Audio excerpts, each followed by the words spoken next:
தலைவர் ரஜினிகாந்த் அவர்களை பற்றி கொங்கு ஈஸ்வரன் சமீபத்திய ஒரு ப்ரெஸ் மீட்டில் சில விஷயங்கள் பேசியிருக்காரு. அதுதான் இப்போது சோசியல் மீடியாக்களில் விவாத பொருளாக மாறி இருக்கு.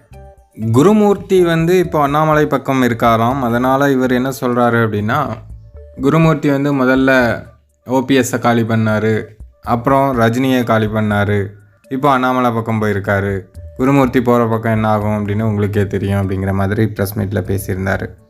இவர் மற்றவங்கள பற்றி என்ன பேசுகிறார் அப்படிங்கிறதெல்லாம் நம்மளுக்கு தேவையில்லாத விஷயம். ஆனால் ரஜினியை குருமூர்த்தி காலி பண்ணார் அப்படின்னு பேசியிருக்காரு. தலைவர் ரஜினிகாந்த் அவர்களை யாராலையும் காலி பண்ண முடியாது.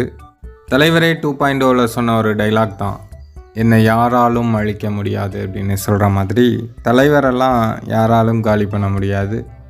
கொங்கு ஈஸ்வரன் சொன்ன அந்த வார்த்தையே தப்பான வார்த்தை.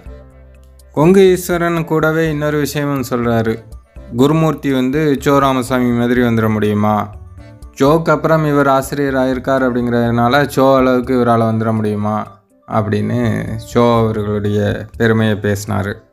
சோ அவர்களுடைய பெருமையை இந்த அளவுக்கு பேசுகிற கொங்கு ஈஸ்வரனுக்கு சோ அவர்களுக்கும் தலைவர் ரஜினிகாந்த் அவர்களுக்கும் உள்ள நட்பு ஏன் தெரியாமல் போச்சு அப்படிங்கிறது தெரில. சோ அவர்களும் தலைவர் ரஜினிகாந்த் அவர்களும் அரசியல் ரீதியாக எவ்வளோ கலந்து ஆலோசிச்சிருக்காங்க, எவ்வளோ விஷயங்கள் பண்ணியிருக்காங்க, அரசியல் பற்றி என்னென்ன பொதுவெளிகளில் பேசியிருக்காங்க, அதெல்லாம் கொங்கு ஈஸ்வரன் மறந்துட்டாரா? இன்னொரு முக்கியமான சம்பவம் ஒன்று சொல்கிறேன், கொங்கு ஈஸ்வரன் தெரியல நான் தெரிஞ்சுக்கிட்டோம். அதாவது ஜெயலலிதா அவர்கள் முதல்வராக இருக்கும்போது ஒரு நிகழ்ச்சி ஒன்று நடக்குது.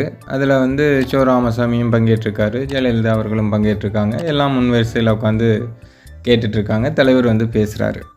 சோ ராமசாமி அவர்களுடைய ஒரு ட்ராமா சீரியல் மாதிரி வந்துட்டு இருந்தது, அது இப்போ வர்றதில்லையே அப்படின்னு நான் கேட்டேன். அப்போ சோ ராமசாமி சொன்னார், முதல்வர் ஜெயலலிதா அம்மா கூட அதை பற்றி கேட்டாங்க, ஆனால் எனக்கு கொஞ்சம் டைம் இல்லை, அதனால் நான் அதை பண்ணல அப்படின்னு என்கிட்ட சொன்னாருன்னு தலைவர் சொல்லிவிட்டு, முதல்வர் ஜெயலலிதா அவர்கள் கேட்டே தமிழ்நாட்டில் ஒருத்தர் அவர் பேச்சை கேட்காம இருக்காங்கன்னா அது சோ ராமசாமி தான் அப்படின்னு பேசியிருப்பார். இப்போ இதை எதற்காக நான் சொல்கிறேன் அப்படின்னு கேட்டிங்கன்னா, கொங்கு ஈஸ்வரன் சோ ராமசாமியை அவ்வளோ புகழ்ந்து பேசுகிறாரு. சோ ராமசாமிக்கும் தலைவருக்கும் உள்ள அந்த நெருக்கம் பற்றி தான் இப்போ நான் சொல்லியிருக்கேன். சோ ராமசாமி நினச்சிருந்தாலே தலைவரை காலி பண்ண முடியாது. அப்படி இருக்கும்போது துக்ளக் குருமூர்த்தி தலைவரை காலி பண்ணார்னு பேசுகிறதெல்லாம் ஏற்புடையதே அல்ல, அது தவறான வார்த்தை. அதுக்கு கொங்கு ஈஸ்வரனுக்கு நம்ம தலைவரோட ரசிகர்கள் சார்பாக கண்டனங்கள். தலைவர் அரசியலுக்கு வராமல் போனதுக்கு காரணம் அந்த கால சூழ்நிலை தான். இதில் இவங்க காலி பண்ணிட்டாங்க, அவங்க காலி பண்ணிட்டாங்க அப்படிங்கிறதெல்லாம் சும்மா வார்த்தைக்கு வேணால் இவனுங்க பாட்டுக்கு வளரிட்டுருக்கலாம். எனக்கு தெரிஞ்சு தலைவர் எப்போதும் யாரை பார்த்தும் பயந்ததே கிடையாது. அதனால் அவர் இவங்களுக்கு பயந்து வரல, அவங்களுக்கு பயந்து வரல, அதெல்லாம் கிடையாது. இப்படியெல்லாம் பேசுவாங்க அப்படிங்கிறதும் தலைவருக்கு தெரியும். அதையும் அவர் அந்த அறிக்கையில் தெளிவாக தான் சொல்லியிருந்தார்.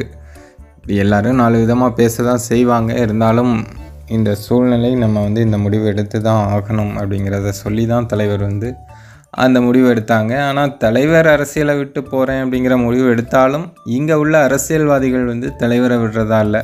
தலைவரை பற்றி பேசினா தான் நம்ம ஏதாவது கொஞ்சமாவது துண்டு சீட்லையாவது போடுவாங்க அப்படிங்கிறதில் தான் இப்போ இந்த மாதிரி ஆட்கள்லாம் பேசிகிட்டு இருக்காங்க. இப்போ ஒன்றும் இல்லை, இப்போது எத்தனையோ விஷயங்கள் இவர் பேசியிருக்காரு. ஆனால் தலைவரை பற்றி ரஜினியை காலி பண்ணிட்டார் அப்படின்னு சொன்ன விஷயங்களை தான் டைட்டிலாக வச்சு செய்தி நிறுவனங்கள்லாம் செய்தி வெளியிடுறாங்க.